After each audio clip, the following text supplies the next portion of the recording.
We begin this news hour in Israel, where pressure is mounting on the government of Benjamin Netanyahu to end plans to overhaul the judiciary. Right now, tens of thousands of people are gathered in front of the parliament in West Jerusalem.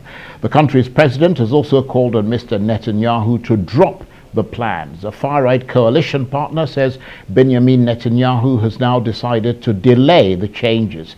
Tensions grew on Sunday when the Prime Minister fired the Defense Minister for speaking out against the changes. Israel's main labor union has called a nationwide strike, adding further pressure to Mr. Netanyahu. Flights were temporarily grounded at Ben Gurion International Airport. Universities, banks, nursery schools and shops are closed. Arise chief correspondent John Cookson has this report. Scenes like these are unprecedented in Israel. Tens of thousands poured into the streets of cities across the country in a spontaneous outburst of anger after Prime Minister Netanyahu abruptly sacked his defense minister for challenging the Israeli leader's plans to overhaul the judiciary. Early this morning, police scuffled with protesters who'd gathered outside Netanyahu's private home in Jerusalem. We went to the Prime Minister's residence, and afterwards we got dispersed by the water spray. I got sprayed into my face directly, and then we just went here, like all of us. It was never as big as it was today. This is a new form of regime, what they call a procedural democracy or a hollow democracy. And these sort of things never last. It's the same thing that we had in Russia. It's the same we see in Venezuela. It's governments that will eventually, no matter what, deteriorate into a autocracy. Netanyahu leads Israel's most right-wing government. He wants full control over the committee which appoints judges. He says the changes will stop the courts overreaching their powers as he faces an ongoing trial for corruption. Opposition leaders are insisting plans to overhaul the judicial system be scrapped. Ona Barbive of the Atid party said, "Get rid of it for the future of all Israeli citizens." Faced with a general strike and continuing mass protests, Netanyahu's coalition government has never looked more vulnerable. John Cookson, Arise News.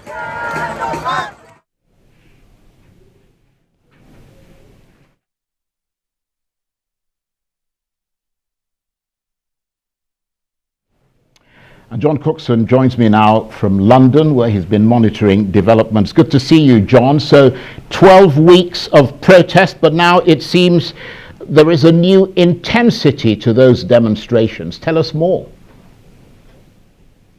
Charles, and in fact, we're expecting to hear from Benjamin Netanyahu any moment now. He's going to address the nation. This statement delayed for 7 hours. He was supposed to speak at 10 o'clock.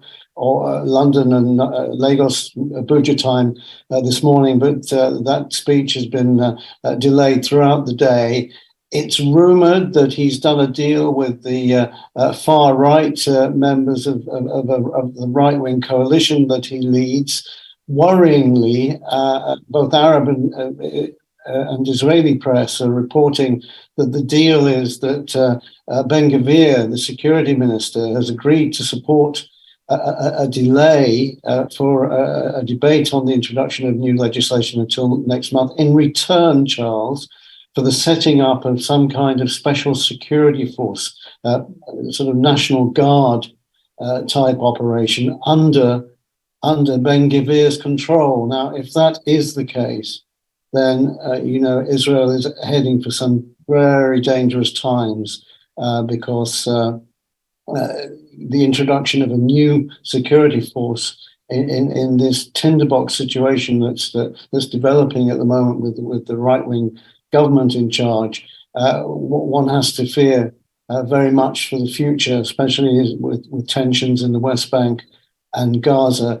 So we're waiting to hear from Netanyahu, who was due to address the nation at 5 minutes past the hour, and of course we'll update here on Arise News with what he says. But we're expecting him to say The planned legislation has been delayed at least until next month, and that will take some of the tensions out of the current situation with hundreds of thousands of protesters sometimes on the streets at any one time, and the nation effectively shut down.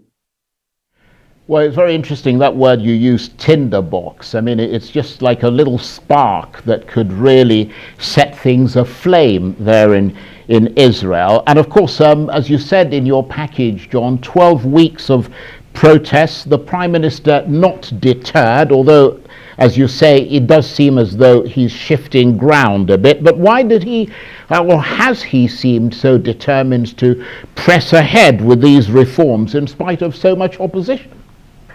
Well, first, I think he's under huge pressure from the right wing of the coalition, and one immediately thinks of the likes of Ben-Gvir, the security minister. I mean, this is the most right wing government ever in Israel, and some members of the cabinet are even further right than Netanyahu himself. So he's under intense political pressure.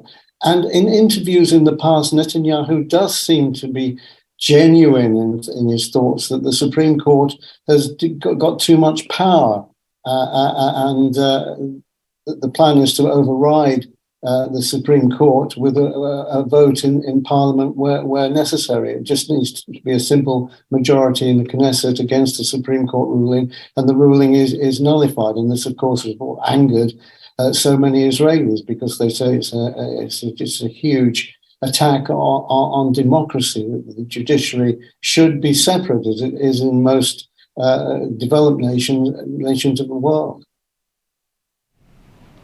And John, of course, as you just on the back of what you were saying about the people, a lot of people see the ability of the government to appoint the main judges in a country as a real erosion of democracy, and Israelis see themselves, you know a lot about that region, as a bastion of democracy in a sea of autocrats in that region. And that's the fundamental issue. Do not appoint judges yourself, and that's what's drawing the displeasure of the protesters.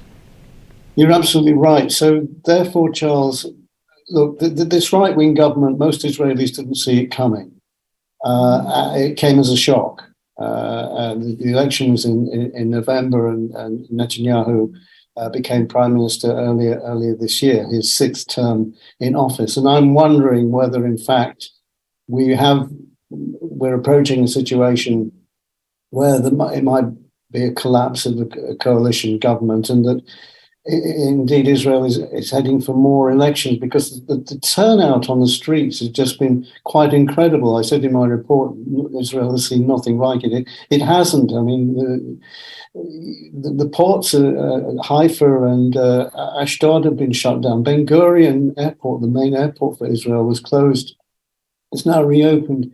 Even staff at the Israeli embassy in Washington walked out. I mean, the strength of feeling in Israel against this proposed so-called reform of the judiciary is absolutely huge. I was in Israel, as you probably know, about 6 weeks ago, and you talking to people on the streets there, they just didn't want what Netanyahu was planning. So I think certainly we might soon be looking at fresh elections, God forbid, in Israel yet again. And the people are tired of the elections, but it must be really the only way, the real way out of this impasse that we got at the moment. And John, we're looking at live pictures now of Benjamin Netanyahu speaking. We don't have an English translation quite yet, and if we do, we'll obviously hear what he has to say, but we'll stay on those pictures and keep you on the line, John, and just reiterate for us what you think he's going to be saying in this speech. Going to be appealing for calm. He will tell the protesters that, violence, and we've seen no violence yet, although it could happen tonight, because the Likud party supporters are out in force and may clash with ordinary protesters that are already there outside the parliament. He'll appeal for calm and call for no violence at all. Secondly, he'll announce this delay in the discussion and debate on introducing the new changes to the judicial system. And thirdly, he will outline why he believes that it's a good idea to reform the judiciary system, and again, I suspect restate that he thinks that the Supreme Court has become far too powerful. So those three elements, I'm sure, he's speaking Hebrew at the moment, as you say, waiting for the translation, but those three elements certainly will be at the top of what he has to say tonight. Right. Well, so far we don't have the English translation, but just staying with you, John, you mentioned that one of the biggest protests so far took place yesterday and today after the sacking of the defense minister. I mean, was that the trigger for all of this? I mean, this latest round of sort of protests. Yes. Did Mr. Yes, Netanyahu crossed the line? I mean, Netanyahu had to do it. I mean, Gallant came out very firmly against the new proposals. An extraordinary move by, I would say, a very brave man in the circumstances. Netanyahu taking on the defense minister and by extension the military, the IDF, again, a very, very risky move because, as you know, the Israeli military is part of the heart and soul of Israel. But to take on this monolith in sacking the defense minister was an extraordinary move and a shock move, frankly, for many observers by Netanyahu. But then again, when you think about it, he really had no choice. You can't have your defense minister coming out against a key policy. Netanyahu had to do something. So Netanyahu was pretty much pushed into a corner there. John, for the moment, thank you very much indeed. John Cookson, Arise chief correspondent, talking to me there from London about developments in Israel. We're looking a moment ago at live pictures of the Israeli Prime Minister Benjamin Netanyahu addressing the Israeli public after drawing the displeasure of the protesters, clearly trying to ameliorate temper.